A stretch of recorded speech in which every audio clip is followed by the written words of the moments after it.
Hari ini kita mempelajari mekanika kekuatan material, lanjutan untuk materi sebelumnya. Jadi untuk hari ini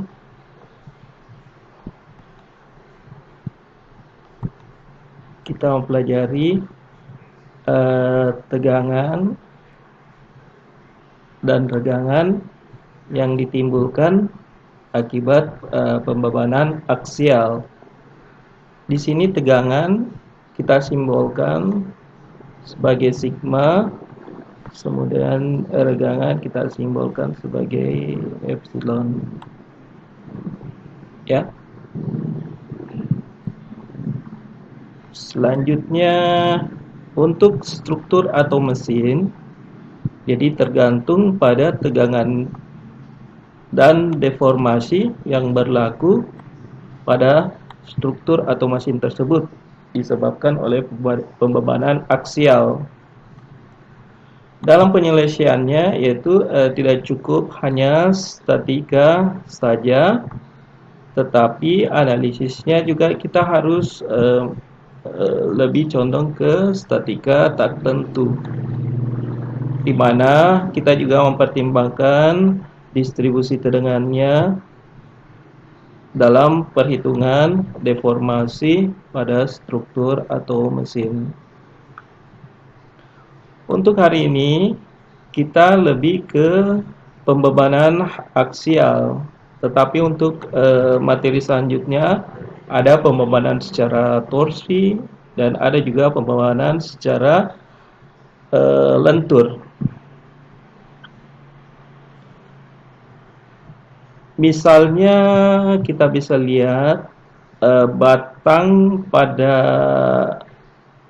ini batang BC dengan panjang L, kemudian pada ujung B kita jepit, ya. Kemudian pada ujung C bebas. Di sini batangnya itu berbentuk tabung dengan penampang berbentuk lingkaran, di mana luas lingkaran sebagaimana kita ketahui yaitu VR kuadrat. Dari hasil pembebanan di sini batang ini akan mengalami deformasi, yaitu dia ada perpanjangan yang disebut dengan deformasi dengan panjang mula-mula L-nya. Dari sini kita bisa plot diagram gaya dan deformasinya. Kita bisa lihat di sini. Kemudian kita peroleh persamaannya, yaitu tegangan normal sama dengan sigma sama dengan beban per luas dari penampang. Kemudian untuk regangan normal kita dapat deformasi per panjang dari spesimen atau panjang dari batang tersebut. Untuk kondisi misalnya kita perluas penampangnya 2 kali dari penampang semula, kemudian kita beri beban 2 kali dari P atau beban semula, kita dapat persamaan tegangan yaitu 2P per 2A, di mana kita matikan di sini P per A. Untuk persamaan regangan normalnya juga di sini delta atau deformasi per luas.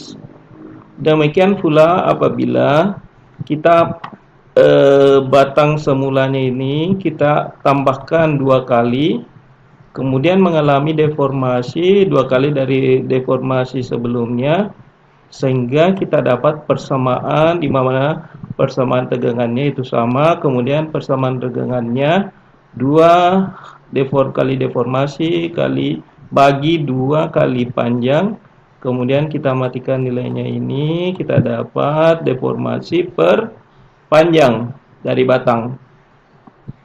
Untuk definisi dari ragangan normal di bawah beban aksial, yaitu deformasi per satuan panjang batang tersebut. Kemudian untuk mengetahui hubungan antara tegangan-regangan, dalam hal ini kita untuk mendapatkan dari plot ini, diagram beban per deformasi, kita lakukan pengujian tarik. Pengujian tarik di sini atau dalam bahasa Inggrisnya tensile test. Di sini kita masukkan spesimen sesuai dengan standar ASTM-nya. Kemudian pada ujung atas dan ujung bawah kita beri beban secara aksial. Dari ini diuji tarik ya, dengan beban awal yaitu LO.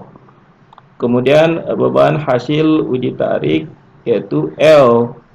Jadi ini kita pasang spesimennya ya, di mana elongasi adalah deformasi sama dengan L ini L-nya dikurang L atau panjang awalnya dari spesimen, atau bisa dikatakan bahwa panjang spesimen sebelum dilakukan uji tarik. Di sini mesin uji tariknya ya, untuk teknik mesin Unhas bisa di lab metalurgi fisik di lantai 1. Kemudian untuk misalnya kita ambil tes material dengan fenomena titik lulunya. Jadi kita beri contoh misalnya sebuah material dengan fenomena titik lulu. Di sini kita bisa lihat ini alat uji tariknya. Kemudian kita persiapkan spesimen. Di sini dia dalam bentuk lingkaran penampangnya dengan diameter awal DO dan panjang awal yaitu LO. Ini standar sesuai dengan standar ASTM ya, untuk dimensi dari spesimennya. Kemudian mesin uji tariknya kita set. Lalu spesimennya kita letakkan, kemudian kita klem ya, bagian atas dan bagian di bawah supaya spesimennya tidak bergerak. Kemudian alat ukurnya kita pasang.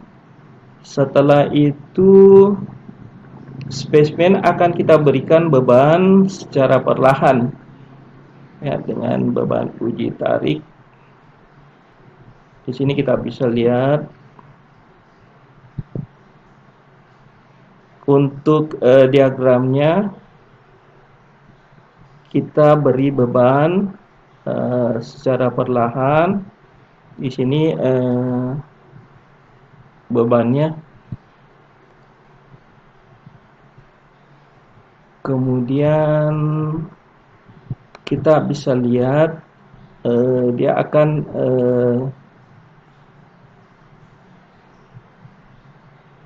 membentuk grafik dari di mana gaya per atau versus elongasi. Sini kita bisa lihat dia gayanya semakin bertambah, terus bertambah. Jadi di sini biasa dikatakan bahwa ini masuk di daerah elastis ya, masuk dari elastis, terus bertambah. Kemudian dia akan mencapai puncaknya atau dia akan sampai pada titik poin dan terus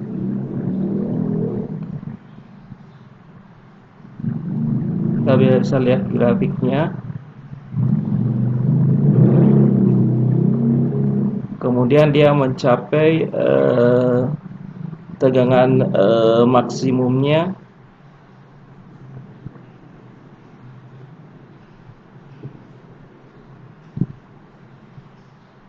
Di sini bisa kita perhatikan kondisi dari spesimen.